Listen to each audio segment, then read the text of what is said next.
कलाम में लिखा है, और बावजूद बेटा होने के, सही है वाला, इब्रानियों 5वां बाब उसकी 8वीं आयत, टॉपिक है यीशु मसीह और रूहानियत। इसमें जिस सवाल का जवाब हमें मिलेगा वो ये है कि किस तरह से यीशु मसीह ने वो एक्सपीरियंसेस किए कि खुदा बाप के साथ ताल्लुकात को ग्रो किए या ताल्लुकात में नशोनमा पाई, या किस तरह से उन्होंने स्पिरिचुअलिटी की रियलिटीज में जो है वो ग्रो किया। इन सवालात के जवाब हमें इस टॉपिक के अंदर मिलेंगे। हवाला देखेंगे हिब्रू चैप्टर 5 वर्स 8, और बावजूद बेटा होने के उसने दुख उठा कर सीखी।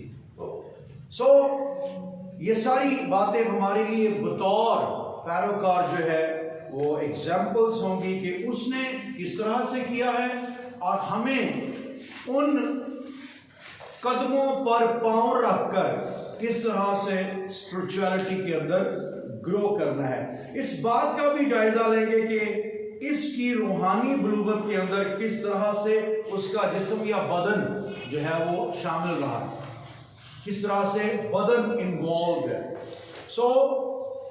इन टॉपिक्स के जवाब में जो है हम यीशु मसीह की जिंदगी के अंदर उन पहलुओं को, उन खूबियों को, उन करैक्टरिस्टिक्स को जो है वो देखेंगे। और उसके अंदर नंबर 1, उसने अपने आप को खाली किया। इससे पहले कि हम भरना चाहें, इससे पहले कि कुछ नया डालना चाहें, इससे पहले कि एक नई सूरत इख्तियार करना चाहें, इससे पहले कि हम नए मखलूक बने, हमें पुराने मखलूक होने से खुद को खाली करना पड़ेगा। And if you are not ready to make us empty from the old nature or the old creation, it is not possible for us to be a new creation. हमें हमारे लिए बड़ा मुश्किल हो जाएगा कि हमने, और मोस्टली आज चर्च के अंदर प्रॉब्लम यह है कि हम पुरानी नेचर के अंदर जो है मसीह ऐड करना चाहते हैं, और यहीं पे बहुत सारे इबाहम, बहुत सारे कॉन्फ्लिक्ट्स, बहुत सारे प्रॉब्लम्स खड़े होते हैं जब तक हम अपने आप को पूरी तरह से खाली नहीं करते। सपोज एक जो है बॉटल के अंदर जो है वो पानी है, और हम चाहते हैं कि अब इसके अंदर पानी ना रहे, मैंने इस बॉटल में तेल डाल दिया, तो जरूरी है कि बॉटल में से पानी निकाला जाए। जी सर, क्या कहेगा कि यीशु मसीह ने खाली किया तो ताकि नई चीजें यीशु मसीह के अंदर आ सकें, तो कौन सी ऐसी चीजें? हाँ जी, आगे चल के हम हवाला जात के साथ इसको देखेंगे, क्योंकि ये पौलुस रसूल फिलिप्पियों की कलीसिया को लिखता है कि उसने अपने आप को खाली किया।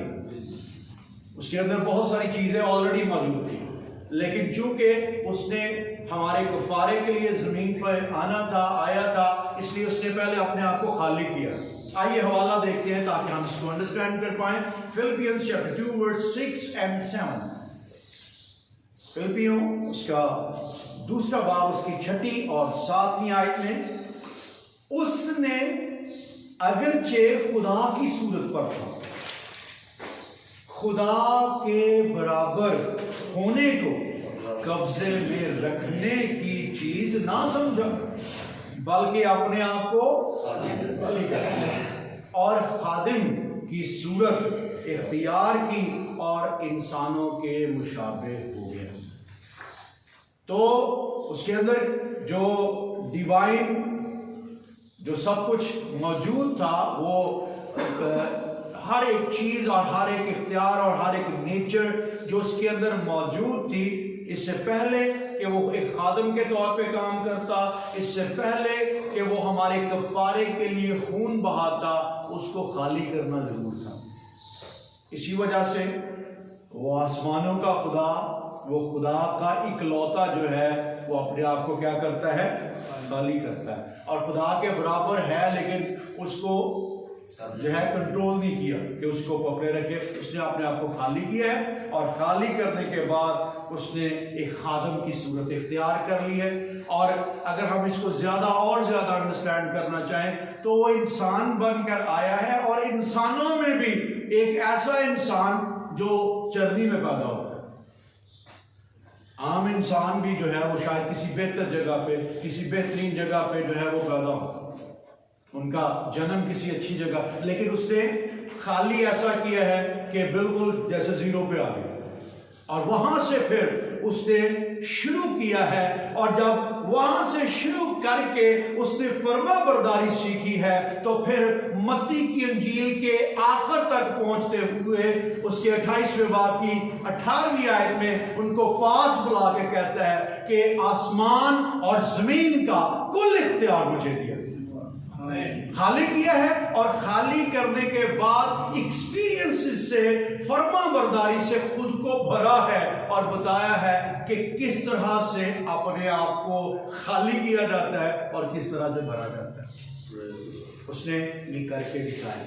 और अगर कोई स्पिरिचुअलिटी के अंदर ग्रोथ चाहता है, रूहानी तौर पे बढ़ना चाहता है, उसको खाली करना पड़ेगा। और अगर खाली नहीं करता, हो सकता है हमारे अंदर बहुत सारी ऐसी चीजें हैं, the pride of knowledge, the pride of beauty, the pride of worldly things, so many things are there. बहुत सारी ऐसी चीजें हैं जो हमारे अंदर मौजूद हैं, बहुत सारी डिजायर्स हैं जो हमारे अंदर मौजूद हैं, and we need to make us empathy. हमें खाली करना पड़ेगा ताकि हम मसीह खुदावंद की तरह से अपने आप को बाय दैन ये साबित कर सके कि हाँ, मैंने खाली करने के बाद अपने आप को पूरा भरा है और मेरे पास अब इख्तियार है। मत्ती की इंजील उसके 30वें बाब की 14वीं और 15वीं आयत। अब ये भी उसके खाली करने की एक बड़ी दलील हमें नजर आती है। लिखा है, मगर यूहन्ना ये कहकर उसे मना करने लगा। क्या कहकर? मत्ती की इंजील 3रा बाब 14वीं और 15वीं आयत कि मैं आप तुझसे बपतिस्मा लेने का, क्योंकि उसकी आंखें खुली हैं, उसको पता है कि किसको बपतिस्मा देना है और किससे बपतिस्मा लेना है, लेकिन चूंकि उसने खाली किया तो क्या कहता है, और तू मेरे पास आया है। यीशु ने जवाब में उससे कहा, मैंने अपने आप को खाली कर लिया। क्या बात, चूंकि मैंने अपने आप को खाली कर लिया है, अब तरतीब कुछ और होगी। अब मैं इंसानों में भी, बस इंसानों में भी छोटा, मुझे जरूरत है कि मुझे बाप की फर्मा बरदारी से भरना है, और चूंकि मुझे बाप की फर्मा बरदारी से भरना है, मैं खाली हो के आया हूं, अब तू होने ही है। क्योंकि क्या लिखा, उससे कहा अब तू होने ही दे, क्योंकि हमें इसी तरह सारी रास्तबाजी पूरी करना मुनासिब है। इस पर उसने होने दिया। So this is another example of Christ life के उसने अपने आप को खाली किया है, उसने अपने आप को जो है पूरे तौर पे इस बात के लिए तैयार किया है ताकि हमारे लिए एक जबरदस्त एग्जाम्पल छोड़े कि किस तरह से स्पिरिचुअल ग्रोथ मुमकिन है। आज हमारी सब लोगों की जिंदगी की डिजायर है, हमारी तरह से और बहुत सारे खादमीन की भी, चर्च की भी डिजायर है कि हम क्या करें, स्पिरिचुअलिटी में ग्रो करें, रूहानी ग्रोथ हमारे अंदर आए। लेकिन माय डियर स्टूडेंट्स, बहुत जरूरी है खुद को खाली करें, क्योंकि जब तक हमारे दोनों हाथों में बहुत कुछ और होगा, हमारी पोजीशन का बोझ है, हमारे नॉलेज का बोझ है, हमारी मैं का बोझ है, हमें उसको छोड़ना पड़ेगा ताकि उस बरकत को रिसीव कर पाएं, उस जो है वो जिम्मेदारी को रिसीव कर पाएं जो हम पूरी करते हुए स्पिरिचुअलिटी में ग्रो कर सकते हैं। So that was the first quality कि उसने अपने आप को खाली किया है। एंड नंबर 2, वो खुदा होकर भी रूह की रहनुमाई में चलता है। जब उसने जिस्म इख्तियार किया तो वो रूह की रहनुमाई में चलता है, उसने अपने आप को पूरे तौर पे सरेंडर कर दिया है। मत्ती की इंजील 4 बाब की पहली आयत अगर हम देखें तो लिखा है, उस वक्त रूह यीशु को जंगल में ले गया ताकि इब्लीस से आजमाया जाए। और इब्लीस से आजमाए जाने का मतलब एन इनकाउंटर विद बिलीजबुल और सैटन। चूंकि रूहुल कुद्स की यह मर्जी है, रूह उसको लेके गया है कि इब्लीस से आजमाया जाए, तो उसने कोई हीलो हुज्जत नहीं की, वो उसने अपने आप को सरेंडर कर दिया है। उसने अपने आप को जो है वो पेश कर दिया है कि नो प्रॉब्लम, अगर रूहुल कुद्स की ये मर्जी है, रूहुल कुद्स मुझे ले जाना चाहता है, आई एम रेडी कि मैं आजमाया जाऊं और आजमाइश का दुख भी जो है वो सहूं, बर्दाश्त करूं। और उसके लिए अगरचे पाकरू जो है वो ऑलरेडी उसको तैयार करने के लिए जो है विल्डरनेस के अंदर उस विल्डरनेस का एक्सपीरियंस जो है करवाता है ताकि वो रूहानी तौर पे एक तकवीयत को रिसीव कर पाए और उसके बाद वो एनकाउंटर जो है इब्लीस के साथ होता है। और उसकी तीसरी क्वालिटी जो उसके कलाम को जानने की क्वालिटी है, उसके वसीला से वो इब्लीस पे गालिब होता है। ये तीसरी क्वालिटी भी आप लिख सकते हैं, कलाम से वो इब्लीस पे गालिब है। और अगर हम स्पिरिचुअलिटी में ग्रो करना चाहते हैं, अगर हम चाहते हैं कि रूहानियत में हमारी एक प्रॉपर जो है वो डेफिनेट ग्रोथ हो, तो हमारे लिए बहुत जरूरी है कि हम अपनी जिंदगी के हर एरिया में कलाम से गालिब आने की कोशिश करें। और हम जानते हैं कि यीशु मसीह के लिए उसने तीनों तरह की वो आजमाइशें छोड़ी हैं जो हम सब भी फेस करते हैं। उसमें जिस्म की आजमाइश भी है, जो दुनिया की आजमाइश है वो भी है, और बदन की शेखी की आजमाइश जो है वो भी मौजूद है। लेकिन यीशु मसीह गालिब आए हैं, और गालिब आने के लिए जो उनके पास वेपन था, that was the word of God. और हवाला इसको आप देख सकते हैं, मैथ्यू चैप्टर 4 वर्स 10, मत्ती की इंजील के 4 बाब की 10वीं आयत में यीशु ने उससे कहा, ए शैतान दूर हो, क्योंकि लिखा है कि तू खुदावन अपने खुदा को सिजदा कर और सिर्फ उसी की इबादत कर। तब इब्लीस उसके पास से चला गया, और देखो फरिश्ते आकर उसकी खिदमत करने लगे। He knows about the Logos word, he knows about the written word, जो कुछ पहले लिखा गया है।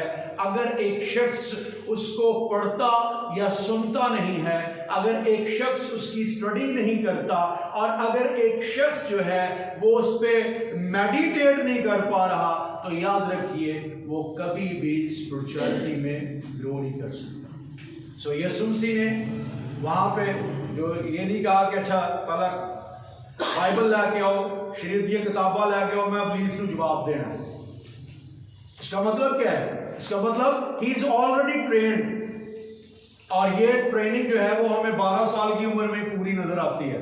When he was sitting among the didascalos, when he was sitting among the teachers, जब वो टीचर्स के दरमियान बैठा है और टीचर्स उसकी बातों से हैरान है, because he has learn so many thing, almost the whole book of law, वो सारी शरीयत की किताब ऑलरेडी जानता है, और यहाँ पे उसको कोई प्रॉब्लम पेश नहीं आ रही, क्योंकि उसको पता है शैतान जब भी कोई भी अटैक करेगा, he has the sword of spirit, उसके पास रूह की तलवार, खुदा का कलाम उसके मुंह से निकलता है जो इब्लीस को शिकस्त दे सकता है।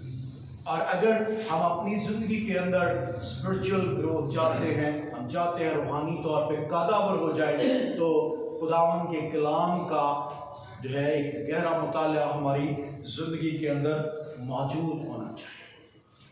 Number 4, if we want to grow in spiritual life as Jesus grew, we need to know what is our authority.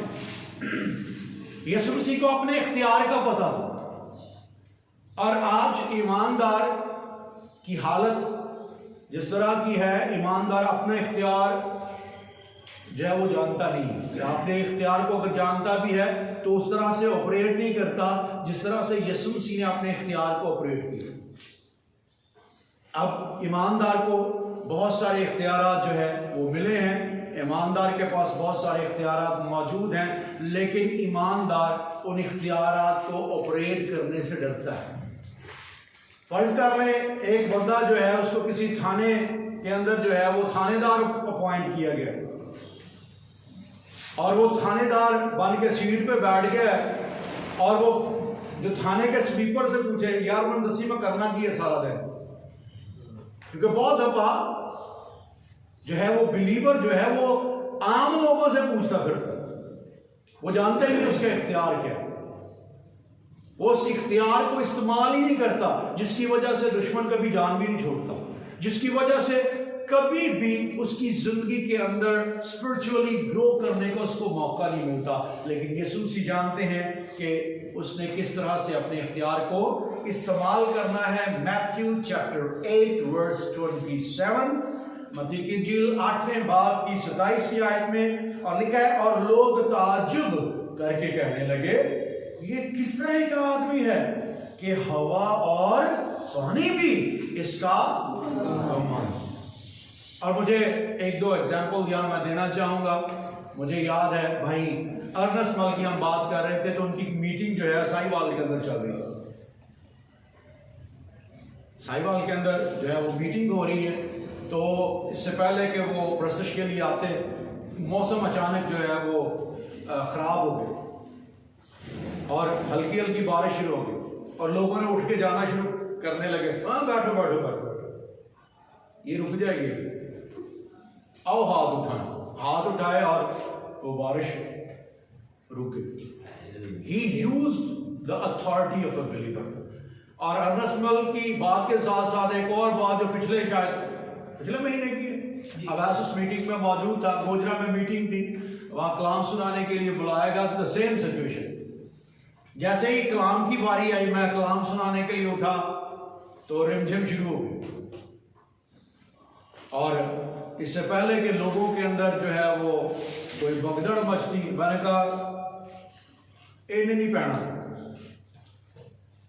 ये नहीं बरसे, और उनको खड़े किया और इख्तियार के साथ दुआ की और यकीन जानिए अमन हो गया, सुकून हो गया और खुदा ने उस सारे माहौल को ब्लेस किया और हम सब ने ही वहां पे बरकत पाई।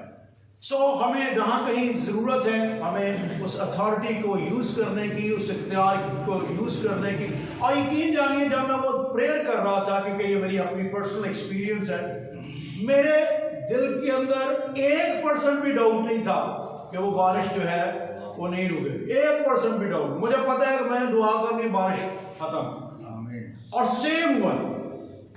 इसका मतलब है कि अगर यीशु मसीह हवा और पानी को डांटते हैं, झड़कते हैं, इख्तियार इस्तेमाल करते हैं, तो वो ये इख्तियार अपने लोगों को देते भी और हमें उसको इस्तेमाल करने की जरूरत है। And whenever we use this authority हम स्पिरिचुअलिटी में ग्रो करते हैं। और ये इख्तियार जो है गुलाम यीशु मसीह ने अपने लोगों को भी दिया। मरकुस की इंजील 16वें बाब की 17-18 आयत को अगर हम देखें तो हमें नजर आएगा कि ईमान लाने वालों के दरमियान ये मोजज़े होंगे। वो मेरे नाम से बद रूहों को निकालेंगे, नई नई जुबानें बोलेंगे, सांपों को उठा लेंगे और अगर कोई हलाक करने वाली चीज पिएंगे तो उन्हें कुछ जरर ना हो। That is the authority. और स्पिरिचुअल ग्रोथ के अंदर हमें इस अथॉरिटी को भी गाहे बगाहे अपनी जिंदगी के अंदर ऑपरेट करने की जरूरत है। And if God has given us, if Jesus has given us this authority, definitely it will move, but we need to stand for this authority. अब इसके लिए खड़े होने की जरूरत है। खुदा खुद इसके पीछे है, वो डेफिनेटली हमारे वसीले से बहुत कुछ करने को तैयार है। फिर पांचवी क्वालिटी जो यीशु मसीह को इस स्पिरिचुअल ग्रोथ के एक्सपीरियंस में जो है वो मुमताज कर देती है, बढ़ा देती है, वो है कि उसने अपनी जिंदगी के अंदर हमेशा बाप की मर्जी पूरी की। From the beginning of his ministry उसने डिक्लेयर कर दिया, ऐलान कर दिया, मेरा खाना यह है कि मैं अपने भेजने वाले की मर्जी को पूरा करूं। मैं जो कुछ बाप को करते हुए देखता हूं मैं वैसे ही करता हूं। And by the end of his ministry उसकी जुबान में से सेम बातें हैं, मेरी नहीं तेरी मर्जी पूरी हो। आइए इस हवाले को पढ़ लेते हैं। मत्ती की इंजील 26वें बाब की 39वीं आयत। फिर जरा आगे बढ़ा और मुंह के बल गिरकर यूं दुआ की, ऐ मेरे बाप, अगर हो सके तो ये प्याला मुझसे टल जाए, तो भी ना जैसा मैं चाहता हूं बल्कि जैसा तू चाहता है वैसा ही हो। और जब जब जैसे जैसे जिन जिन एरियाज में, जिन जिन पहलुओं में हम अपनी मर्जी को रिजेक्ट करेंगे, अपनी खुदी का इनकार करेंगे, याद रखिए हमारे लिए बड़ा आसान हो जाएगा कि हमारी रूहानी ग्रोथ में हम जो है वो एक कदम आगे हैं। लेकिन जहां जहां मसीह की मर्जी, खुदावंद की मर्जी रिजेक्ट होती जाएगी, हमारी डिजायर्स, हमारी फ्लैशली, हमारी वर्ल्ड डिजायर्स जहां जहां बढ़ती जाएगी, वहां वहां हम जो है वो बैक स्लाइडर्स के तौर पे पीछे आएंगे। और उसमें बहुत कुछ पॉसिबल है।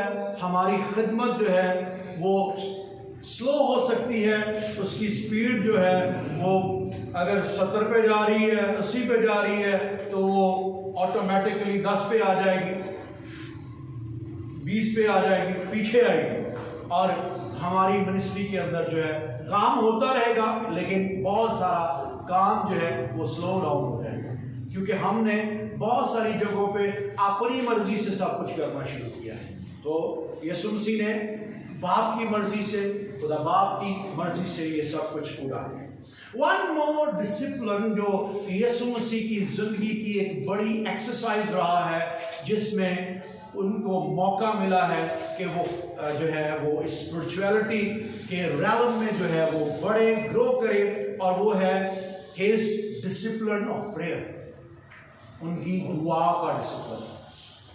और बहुत सारे हवाले, और इसमें मैंने ज्यादा हवाले इसलिए कोट किए हैं ताकि हमें किसी किस्म का डाउट ना हो कि पता नहीं शायद कोई एक जगह लिखा है, 2 जगह लिखा है, लेकिन बहुत सारी जगहों पे लिखा गया है कि वो दुआ में गया, उसने सारी रात दुआ में गुजारी, वो जो है वो देर तक दुआ में रहा। इस तरह के बहुत सारे हवाले हमें मिलेंगे। पहला हवाला लूका की इंजील 5वें बाब की 16वीं आयत, लिखा है, मगर वो जंगलों में अलग जाकर दुआ किया करता था। And we need to think, if he needs so much prayer, what about us?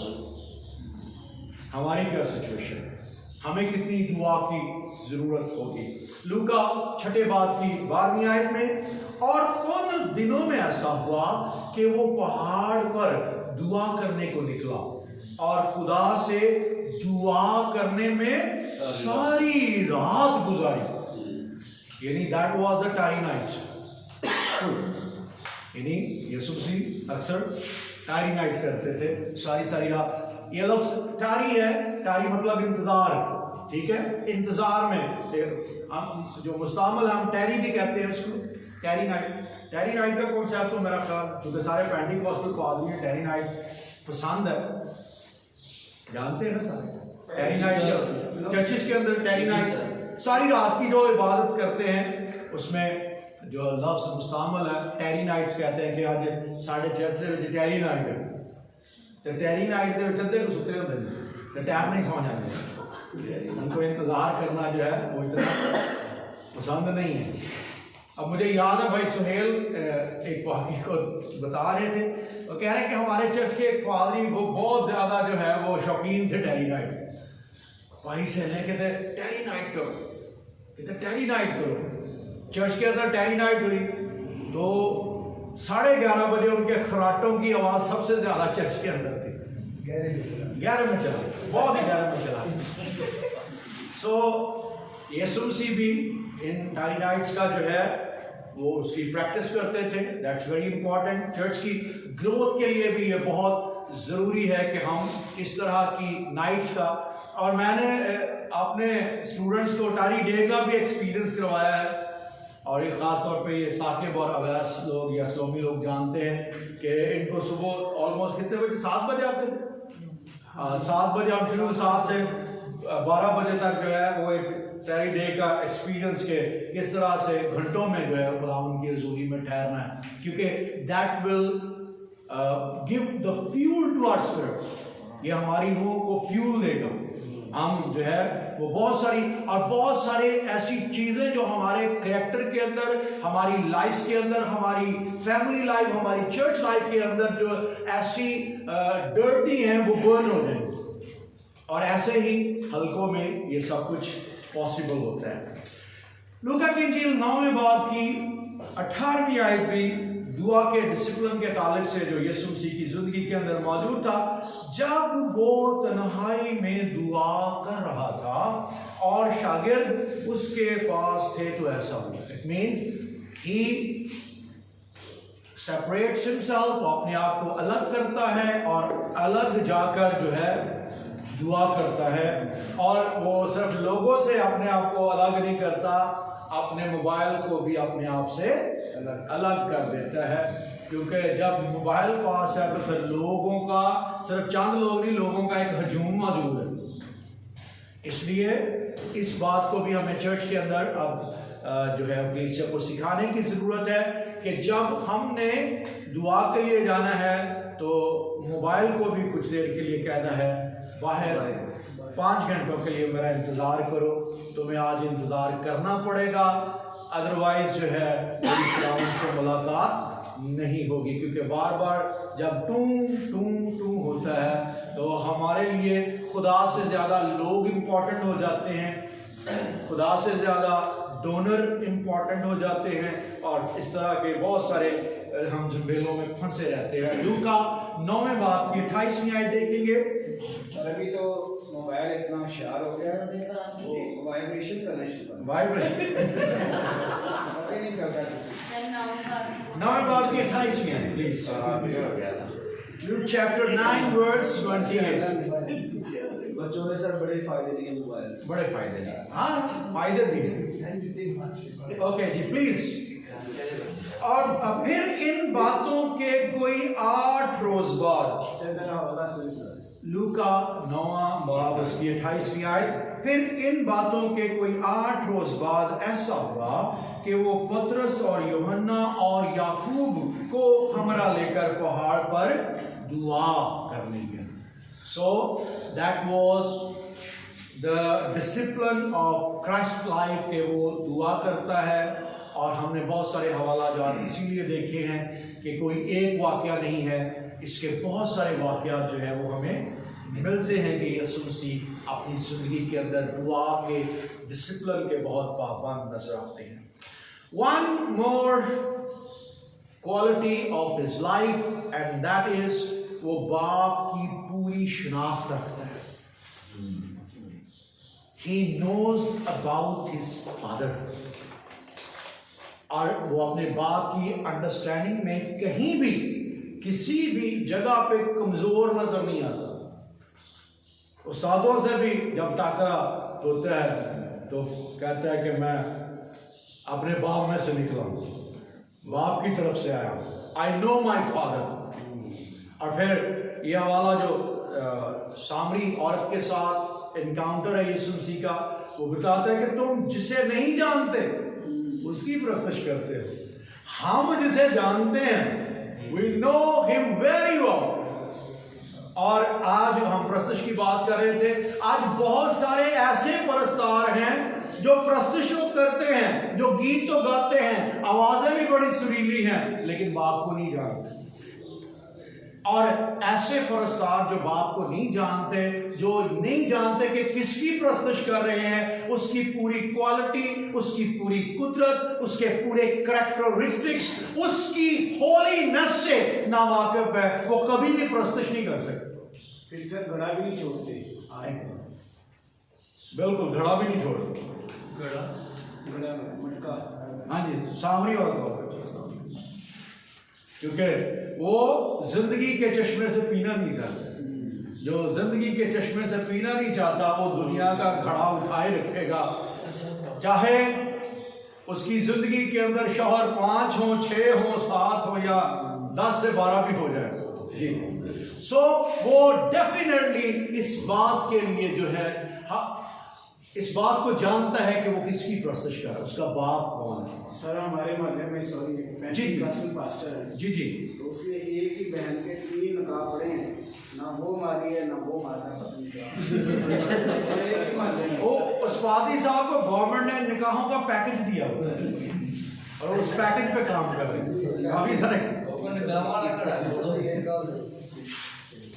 Okay please हम 2-3 और क्वालिटीज जो है वो जरा जल्दी से देख लेंगे, ताकि हमें, क्योंकि ये बहुत सारी क्वालिटीज हैं जो यीशु मसीह के किरदार के अंदर इस बात के लिए हमें नजर आएंगी, जिसने उसको फरमाबरदार बनाया या जिसको उसने एक स्पिरिचुअल लीडर या स्पिरिचुअल ग्रोथ में हेल्प किया है। One more quality of him, he was humble. Sir ये इसका हवाला से मैं बता पहला है यूहन्ना 4:22, वो सामने और वाला नहीं, मैं बाप में से नहीं। ओके अपने बाप में उसी बाप की शनाख्त रखें, उसके लिए हवाले बता दें। ओके, पहला एक ही हवाला मैंने इधर लिखा हुआ है, वो आप ऑलरेडी जानते हैं, आप उसको देख सकते हैं। यूहन्ना 4:22 में मैंने बताया, तुम जिसे नहीं जानते उसकी प्रस्तुत करते हो, हम जिसे जानते हैं उसकी प्रस्तुत करते हैं। सो उसके बाप को जानने के ताल्लुक से फिर एक और क्वालिटी कि वो हलीम है और हलीमी का नमूना देता है। यूहन्ना 13वें बाब की 4थी आयत लिखा है, दस्तरखान से उठकर कपड़े उतारे, रुमाल लेकर अपनी कमर में बांधा, ताकि वो पेश कर सके कि मैं जो है वो खादिम हूँ, मैं खिदमत करने के लिए आया हूँ, मैं जो आसमानों का खुदा और खुदा के बराबर हूँ, मैंने अपने आप को खाली कर दिया है और मैं तैयार हूँ कि खिदमत करूँ। सो ये बात भी, और मैंने अपनी पर्सनल लाइफ का एक एक्सपीरियंस आपको बताना चाहता हूँ कि जब जब आप अपने आप को छोटा करेंगे, जब आप अपने आप को झुकाएंगे, आप देखेंगे रूहुल कुद्स की अनाइंटिंग आप पे ज्यादा ठहरनी शुरू होगी, खुदावंद की कुदरत आप पे ज्यादा ठहरी हुई होगी। रीजन ये है कि हमने अपने आप को खाली किया। ये 13:4, यूहन्ना 13:4। सो शायद पिछले ब्लॉग में भी मैंने इसको शेयर किया था कि खुदावंद ने दुआया कमरे के अंदर मुझे कहा कि आपने कुछ लोगों से जाके माफी मांगनी, और वो सारे के सारे जो जिनसे मैंने माफी मांगनी थी वो सारे के सारे मेरे स्टूडेंट्स थे। कमरे में मैंने शुरू में बड़ी जिद की कि खुदावंदा नहीं, तेरे तो पता ही है मैं ठीक ही हाँ, तेरे तो पता ही है मैं उन्होंने दुआ भी करता। खुदा ने कहा बंदे का पुत्र पढ़, क्योंकि मैं शायद 3 दिन के लिए दुआया कमरे में गया, खुदावंद से बरकत मांग रहा था, अपनी कन्वेंशन के लिए अनाइंटिंग मांग रहा था, उसकी हजूरी मांग रहा था। खुदावंद ने कहा जब तक ये नहीं करोगे हजूरी नहीं आएगी। फिर तीसरे दिन कमरे के अंदर जो मेरी चीखें निकली हैं वो बाहर फिर मेरी फैमिली ने भी सुनी, क्योंकि उस आवाज ने मुझे तोड़ा है। और मैं कमरे से जब निकला हूं, अपने उन स्टूडेंट्स के पास गया हूं, इस तरह से हाथ जोड़े हैं, माफी मांगी है, उनमें से 2-3 ने बड़ी रिस्पेक्ट की है और कुछ ने मेरी हजामत की है, और जिन्होंने मेरी ठीक ठाक हजामत की है उनके घर से जैसे मैं निकला हूं मैं शादमानी से भर गया हूं। मैं इसलिए शादमानी से भर गया हूं, खुदावंद तेरी मर्जी के मुआफिक किया है, मेरी इज्जत जीरो, उसका मुझे कोई मलाल नहीं है, क्योंकि तेरी मर्जी से ज्यादा मेरी इज्जत कहीं भी इंपॉर्टेंट नहीं। अगर कोई इंसल्ट करता है नो प्रॉब्लम, लेट हिम और हर डू, क्योंकि इससे जो है वो मुझे कोई फर्क नहीं पड़ेगा। हाँ, मुझे इससे फर्क पड़ेगा कि तेरी मर्जी के खिलाफ चलो और वो बरकत मिस कर दूं जिसके लिए I am waiting for the months. So ये तेरी मर्जी के लिए किया है। फिर वन मोर क्वालिटी जो यीशु के अंदर, वो अपने आप को खादम बताता है, खादम पेश करता है, और खिदमत करते करते वो यहां तक जो है वो खिदमत करता है कि अपनी जान बहुतेरों के लिए फिदिये में दे देता है। मरकुस की इंजील उसके 10वें बाब की 35 पहले लिखिए, यहाँ पे जो मेरे पास हवाला लिखा गया, प्लीज जरा इसको, मरकुस 10वें बाब की 45वीं आयत लिखा है, क्योंकि इब्ने आदम भी इसलिए नहीं आया कि खिदमत ले, बल्कि इसलिए कि खिदमत करे और अपनी जान बहुतेरों के बदले फिदिये में दे। इसका मतलब है खिदमत की पीक क्या है? अगर कोई कहे कि खादम है, हम बड़ा बड़ा खादम बन गया, दूसरों के लिए जान दे देना, that is the peak of ministry. अगर कोई मिनिस्ट्री चाहता है कि मेरी मिनिस्ट्री बहुत ऊपर जाए, तो फिर ऊंचे पे लटका दिया जाएगा। क्यों? क्योंकि उसने अपनी मिनिस्ट्री के लिए ख्वाहिश जाहिर की है कि मेरी मिनिस्ट्री क्या हो, बहुत ऊंची जाए। तो ऊंचे पे कुछ भी नहीं है मासवा सलीब के। और अगर कोई अपनी मिनिस्ट्री को ऊंचा देखना चाहता है, आमतौर पर पादरियों के अंदर होती है ना डिजायर, मेरी मिनिस्ट्री बड़ी बड़ी हो, बहुत ऊंची हो, तो फिर आप अपनी आंखें उठाइए, आपको बड़ी ऊंचे पे सलीब नजर आएगी, जो इस मिनिस्ट्री को करते करते आपको रिसीव करनी है और बहुतेरों के लिए अपनी जान देनी है, ताकि बहुत सारे निजात पाएं। और यही खिदमत, और यीशु मसीह ने खिदमत की ये वंडरफुल एग्जाम्पल अपनी जिंदगी के अंदर दी है, जिसमें से हमें नजर आता है उसने फरमाबरदारी सीखी है। वन मोर थिंग, यीशु मसीह की जिंदगी की एक और quality, and that is self control, परहेजगारी। ये भी उसकी जिंदगी का जो है वो एक बड़ा हादसा था, एक बड़ा कैरेक्टरिस्टिक है। और प्लीज इस बात को समझिए, हमारी जिंदगी के अंदर बहुत दफा हम इस बात से नजरें उठा लेते हैं, परहेज नहीं हमसे होता। मैं अक्सर अपनी फैमिली में कहता हूं, जेड़े बंदे खाने दे जरा कंट्रोल नहीं ना, ओदियां रालां वगैरह लग जांदियां मुर्गा वेख के, कोरमा वेख के, और वो बीमार। और याद रखिए, बहुत सारे आपको ऐसे मिलेंगे जो ये कहेगा कि चल कोई गल नहीं, खा लेने यार, बाद ब्लड प्रेशर की गोली खा लेंगे। उनके लिए गोलियां खाना ज्यादा आसान है, वो परहेज नहीं करना चाहते, छोड़ना नहीं चाहते। और ये जिस्मानी डिसिप्लिन है, और हमारी जिंदगी के अंदर ये दोनों डिसिप्लिन और दोनों सेल्फ कंट्रोल मौजूद होने चाहिए। यीशु मसीह ने अपनी जिंदगी के अंदर, इब्रानी उसके 4 बाब की 15वीं आयत, क्योंकि हमारा ऐसा सरदार काहे नहीं जो हमारी कमजोरियों में हमारा हमदर्द ना हो सके, बल्कि वो सब बातों हमारी तरह आजमाया गया तो भी बेगुनाह। याद रखना है इस बात को कि वो हमारी ही तरह जो है वो मुख्तलिफ ट्रायल्स में से, अब जब यीशु मसीह को इब्लीस ने वो सारी शान शौकत दिखाई होगी, ला भाई अवैस लाहौर वाला गिरजा तेरा ही, लाहौर वाला गिरजा जरा वड्डा ना ते तू लै ला, या कराची वाला जरा हैगा ना भाई जिया वाला ये तेनू दे दिता गया, चल कर इधर मिनिस्ट्री। यीशु मसीह को भी बहुत कुछ दिखाया गया, लेकिन क्या लिखा, वो बेगुनाह रहा, उसको कंट्रोल था, उसको पता है आंखों पे कैसे कंट्रोल करना है, उसको पता है दुनिया की ख्वाहिशों पे कैसे कंट्रोल करना है। और अगर किसी में सेल्फ कंट्रोल नहीं है तो स्पिरिचुअलिटी के एरिया में वो हमेशा ही वीक रहेगा और कभी भी उसकी ग्रोथ नहीं होगी। भाई उसी माँ में ओके, बातें बहुत सारी हैं। कितनी बातें आपने लिखी हैं? 10 बातें। मेरे पास तो 15-20 बातें हैं। सिर्फ सर लिखवा दें, हेडिंग चाहिए।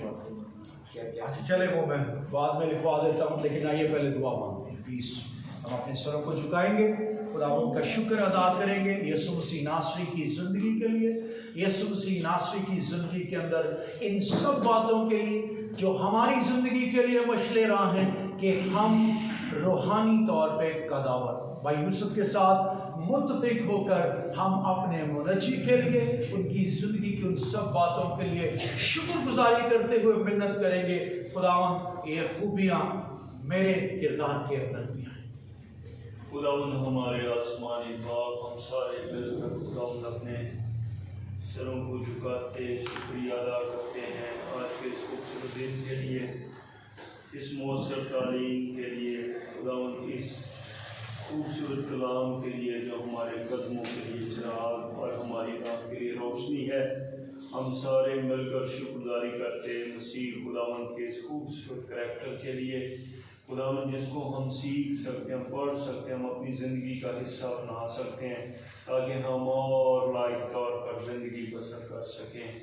सो हम सारे मिलकर शुक्रगुजारी करते हैं और आज एक हम मिन्नत करते हैं खुदावंद ये खूबियाँ हमारे किरदार, हमारी ज़िंदगी का हिस्सा यीशु मसीह के नाम में बने, हम इस पर काम कर सकें खुदावंद, हम इसको अमल में ला सकें खुदावंद। हम सर शहबाज साहब के लिए, उनकी फैमिली के लिए शुक्रगुजार हैं खुदावंद, उनके लिए हम और बरकत की दुआ करते हैं। बाकी सारे वक्त में सीखने सिखाने के सारे मराहल में पाक रूह हमारा मददगार रहे, मसीह हमारे खुदावंद के वसीला से आमीन।